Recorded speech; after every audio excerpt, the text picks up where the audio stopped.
ang mga mamimili sa mataas ng presyo ng gulay.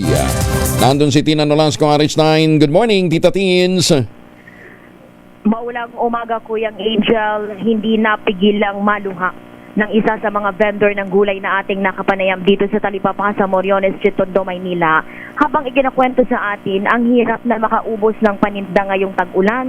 Bukod kasi sa mataas na puhunan sa gulay, doble pa sakit kay Nanay Ami ang 6,000 pesos na upa niya sa pwesto na sa nagisilbi niyang tahanan, Kuyang Angel.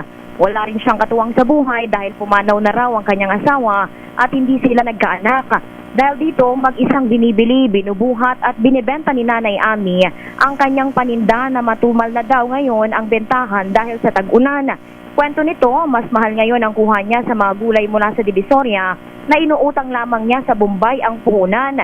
Pero para lamang mabili, napipilitan siya, Kuyang Angel, nalikitan pa rin ang tubo para agarang maibenta ang mga ito at hindi mabulok. Gaya na lamang ng mga kangkong, talbos, pechay, malunggay na ibinibenta niya sa halagang 10 pesos kada tali. Ang patatas, 130 pesos kada kilo. Ang sayote, kalabasa ay mabibili ng 50 pesos per kilo. Ang talong, 100 pesos per kilo. Ang upo, 40 pesos kada kilo. Ang repolyo, 80 pesos. Ang bawang, mabibili ng 140 hanggang 150 pesos kada kilo. Ang sibuyas, 100 pesos per kilo. Ang luya, 170 hanggang 180 pesos kada kilo. Ang kalamansi naman, mabibili ng 120 pesos kada kilo. Ang siling labuyo, 1/4. Ang PI, 50 pesos. Ang siling haba, 3 ang 5 piso.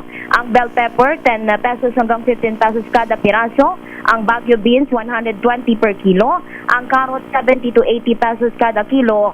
Ang gabi, 60 to 70 pesos. Ang kamote, 140 ang kada kilo. Habang ang kamatis naman ay ibinebenta ni Nanay Ami ng 10 na pesos kada isang piraso. Kwento nito, kung ibebenta kasi niya kada kilo, katiting lamang ang kanyang tutubuin, lalo na't ilang kilo lamang ang kanyang binibili na gulay na paninda at hindi siya bultuhan kung mamili.